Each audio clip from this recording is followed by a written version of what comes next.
Não.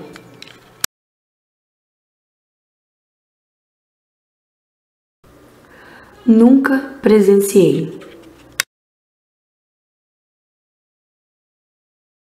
Felizmente, não presenciei. O assédio moral no ambiente de trabalho pode ser cometido por qualquer pessoa, não necessariamente alguém com hierarquia superior, ocorrendo de forma intencional e com frequência. Uma das características principais de uma pessoa que comete o assédio moral é, além da falta de ética, a necessidade ou prazer em humilhar e constranger o agredido devido ao medo de perder alguma vantagem no trabalho pela competência da vítima. Muitas vezes, o agressor vê o agredido como uma barreira para sua ascensão profissional. Assim, o abuso de poder, a necessidade e o prazer em humilhar o colega de trabalho, atitudes hostis e o comportamento arrogante são algumas das características de pessoas que cometem assédio moral no ambiente de trabalho. Como exemplo de atitudes que demonstram assédio moral, temos a crítica imoderada e injustificada do trabalho da vítima, ignorar a presença do colega de trabalho, falar sempre gritando com o trabalhador, críticas à vida privada, ameaça de violência física ou agressões leves, empurrões, tapinhas. São características da pessoa que comete o assédio moral, covardia e narcisismo.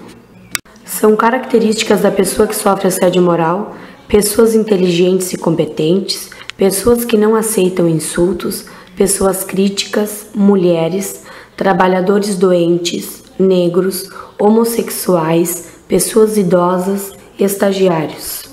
A primeira providência a ser tomada pela pessoa que sofre o assédio moral é tentar conseguir provas contra o agressor. Um bilhete, uma gravação, testemunhas, anotar o dia, horário e quem presenciou a agressão podem ser fundamentais para que o agressor seja condenado em uma futura ação judicial. Outra atitude importante da vítima é dar visibilidade às agressões sofridas. Muitas vezes a vítima, por vergonha ou qualquer outro motivo, não divulga que está sofrendo agressões, o que prejudica a sua defesa. Para denunciar o assédio moral no Brasil, a vítima pode procurar o Ministério Público do Trabalho ou o sindicato de sua categoria.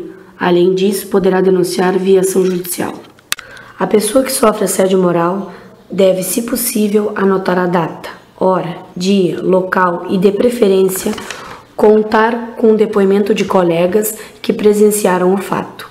O nome do agressor e o conteúdo da conversa são importantes. Além disso, o assediado deve evitar conversas a sós com o agressor. Quanto ao órgão a ser procurado, primeiramente ao setor de recursos humanos ou sindicato. Caso não obtenha êxito, denunciar na Delegacia Regional do Trabalho e no Ministério Público do Trabalho.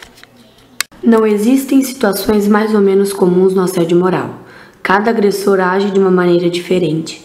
O que tem em comum nas agressões é que todas as humilhações e constrangimentos são realizados repetitivamente, por um período de tempo prolongado, contra um trabalhador específico durante a jornada de trabalho e principalmente quando há diferença hierárquica, mas não somente nestes casos. As situações mais comuns de ocorrer assédio moral são em termos de hierarquia autoritárias e assimétricas, o chamado abuso de poder. As consequências para o assediado são um pedido de demissão devido à falta de estímulos para trabalhar. Problemas de saúde físicos, psíquicos e morais surgem depois de reiteradas humilhações, interferindo na vida do assediado, que muitas vezes passa a apresentar doenças como a depressão, aumento da pressão arterial, entre outros. As consequências para o assediado dependem muito do seu perfil psicológico, da sua condição social, assim como o seu papel no mercado de trabalho.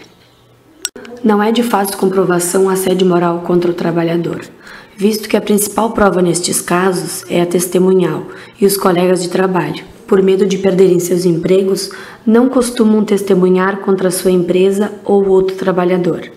Outro tipo de prova, como a gravação em vídeo ou em áudio, para ser considerado uma prova obtida por meio lícito no processo judicial brasileiro, tem que ser feito mediante prévia autorização judicial ou com o consentimento das pessoas que estão sendo gravadas.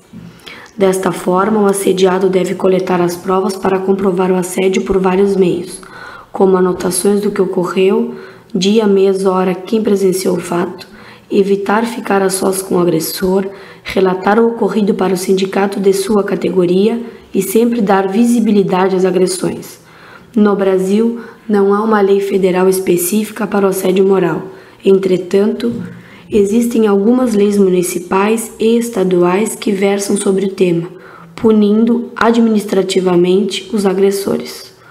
Por não existir uma lei nacional específica e não ser fácil para a vítima a comprovação da agressão, muitas vezes os tribunais julgam assédio moral como simples dano moral, sem adentrar diretamente sobre o tema.